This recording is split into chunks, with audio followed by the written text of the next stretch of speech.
Hi friends, welcome to my channel. ಇಂದಿನ ಈ ವಿಡಿಯೋದಲ್ಲಿ ಶ್ರೀ ಕ್ಷೇತ್ರ ಹೊನ್ನವ ಮಂತ್ರಾಲಯದ ಬಗ್ಗೆ ತಿಳಿದುಕೊಳ್ಳೋಣ. ಈ ದೇವಾಲಯವು ನಮ್ಮ ಬೆಂಗಳೂರಿನಲ್ಲಿಯೇ ಇದ್ದು, ತಾವರೆಕೆರೆಗೆ ಹೋಗುವ ಮಾರ್ಗ ಮಧ್ಯದಲ್ಲಿ ಒಣಗನಹಟ್ಟಿ ಎಂಬ ಜಾಗದಲ್ಲಿ ಇಳಿದು 1.5 ಕಿಲೋಮೀಟರ್ ದೂರದಲ್ಲಿ ಈ ದೇವಾಲಯವು ಇದೆ. ನಡೆದುಕೊಂಡು ಸಹ ಹೋಗಬಹುದು, ಇಲ್ಲವಾದರೆ ಆಟೋಗಳು ಸಹ ಸಿಗುತ್ತವೆ. ಈ ದೇವಾಲಯದಲ್ಲಿ ಕಾಯಿಯನ್ನು ಒಂದು ಬಿಳಿ ಬಟ್ಟೆಯಲ್ಲಿ ನಮ್ಮ ಕರ್ಮದ ಗಂಟು ಎಂದು ಹೇಳಿ ಕಟ್ಟುತ್ತಾರೆ. ನಾಗದೋಷ, ಮಾಟ ಮಂತ್ರ ಹಾಗೂ ವಾಮಾಚಾರ, ನಮ್ಮ ಹಿಂದಿನ ಜನ್ಮದ ಪಾಪ ಕರ್ಮಗಳ ಗಂಟೆಂದು ಅದನ್ನು ಹೇಳುತ್ತಾರೆ. ಅದು ನಮ್ಮ ಕರ್ಮದ ಗಂಟು ಎಂದು ಹೇಳುತ್ತಾರೆ. ನಮ್ಮ ಯಾವ ಸಮಸ್ಯೆಗಳಿಗೆ ಎಷ್ಟು ವಾರ ಬಂದು ನಾವು ಇಲ್ಲಿ ಕಾಯಿ ಸಂಕಲ್ಪ ಪೂಜೆಯನ್ನು ನೆರವೇರಿಸಬೇಕು ಎಂದು ಹೇಳುತ್ತಾರೆ. ಬಂದ ಮೊದಲನೆಯ ದಿನ ಕಾಯಿಯ ಸಂಕಲ್ಪ ಪೂಜೆ ಆದ ನಂತರ ಕಾಯಿಯನ್ನು ಹಿಡಿದು 30 ಪ್ರದಕ್ಷಿಣೆಗಳನ್ನು ಹಾಕಬೇಕಾಗುತ್ತದೆ. ಆ ನಂತರ ವಾರಗಳು ನಿಗದಿಯಾದಂತೆ ದೀಪಗಳನ್ನು ಸಹ ಹಚ್ಚಬೇಕಾಗುತ್ತದೆ.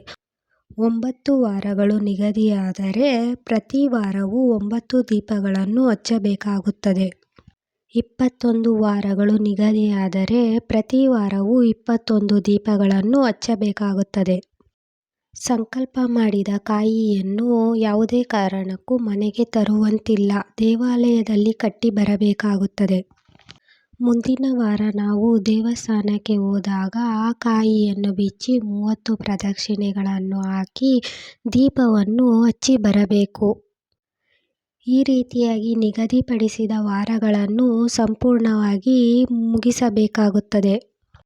ನಾವು ಪೂಜೆ ಮಾಡಲು ನಿಗದಿಪಡಿಸಿಕೊಂಡ ವಾರದಂದು ನಾವು 1 ಹೊತ್ತು ಊಟವನ್ನು ಮಾಡಬೇಕು ಹಾಗೂ ಈರುಳ್ಳಿ, ಬೆಳ್ಳುಳ್ಳಿಯನ್ನು ತಿನ್ನಬಾರದು.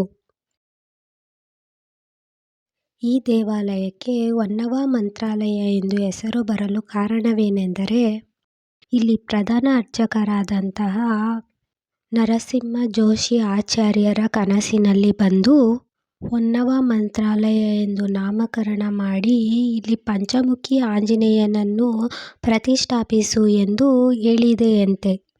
ನರಸಿಂಹ ಜೋಶಿ ಆಚಾರ್ಯರು ಹೋಮ ಮಾಡುವ ಸಮಯದಲ್ಲಿ ಅಗ್ನಿ ರೂಪದಲ್ಲಿ ಹಯಗ್ರೀವ ಹಾಗೂ ಮೂಷಿಕನು ಅಗ್ನಿರೂಪೇಣವಾಗಿ ಕಂಡರಂತೆ. ಈ ದೇವಾಲಯಕ್ಕೆ ಬೇರೆ ಊರಿನಿಂದ ಬರುವವರಾದರೆ, ಅಂದರೆ 100 ಕಿಲೋಮೀಟರ್ ದೂರದಿಂದ ಬರುವವರಾದರೆ 2 ಕಾಯಿಗಳನ್ನು ಪೂಜೆ ಮಾಡಿ ಸಂಕಲ್ಪ ಮಾಡಿ ಒಂದನ್ನು ಮನೆಗೆ ತೆಗೆದುಕೊಂಡು ಹೋಗಿ ಮತ್ತೊಂದು ದೇವಾಲಯದಲ್ಲಿಯೇ ಕಟ್ಟಬೇಕು.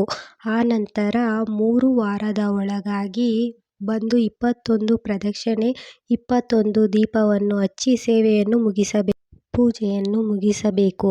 ಆ ನಂತರದಲ್ಲಿ ಅಲ್ಲಿ ಹೋಮ ಮಾಡಿಸಲು ಹೇಳುತ್ತಾರೆ. ಆ ಹೋಮಕುಂಡಕ್ಕೆ ನಮ್ಮ ಕರ್ಮದ ಗಂಟು ಎಂದು ಹೇಳಿ ಕಟ್ಟಿರುವ ಕಾಯಿಯನ್ನು ಹೋಮಕುಂಡಕ್ಕೆ ಹಾಕಿ ಹೋಮ ಮಾಡಿಸಲು ನಮಗೆ ಹೇಳುತ್ತಾರೆ. ಈ ವಿಡಿಯೋ ಇಷ್ಟವಾಗಿದೆ ಎಂದುಕೊಳ್ಳುತ್ತೇನೆ. ಮುಂದಿನ ವಿಡಿಯೋದಲ್ಲಿ ಸಿಗೋಣ. Bye friends.